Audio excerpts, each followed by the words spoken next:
Ramya ma'am, so సొసైటీలో యూజువల్గా ఐవీఎఫ్లో sex determination కానీ ఐ మీన్ లింగ నిర్ధారణ చేస్తారు అనే ఒక అపోహ ఉంది కదా. So is it true or? మన సమాజంలో చాలా మంది ఈ సెక్స్ డిటర్మినేషన్ లేదా లింగ నిర్ధారణ అనేది ఐవీఎఫ్ లో చాలా కామన్ గా జరుగుతుంది అని అనుకుంటారు. కానీ అది అసలు నిజమే కాదు. ఐవీఎఫ్ లో సెక్స్ డిటర్మినేషన్ అది ఇండియాలో అయితే యాక్చువల్లీ ఇది ప్రొహిబిటెడ్. మన ఇండియాలో అసలు జరగదు. అండ్ ఇది కూడా మనం ఏంటంటే జెనెటిక్ టెస్ట్ ద్వారా ఈ లింగ నిర్ధారణ తెలుసుకోవచ్చు అని అనుకుంటారు.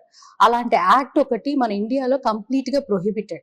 అండ్ ఆల్సో అది పీసీపీఎన్డిటీ యాక్ట్ అనేది 1994లో మన ఇండియాలో మన గవర్నమెంట్ ప్రవేశపెట్టింది. దాని ద్వారా ఏంటి అంటే సెక్స్ సెలెక్షన్ లేదు, జెండర్ సెలెక్షన్ లేదా లింగ నిర్ధారణ అనేది కంపల్సరీగా అసలు అది ఇల్లీగల్ గా మనం చూస్తాం.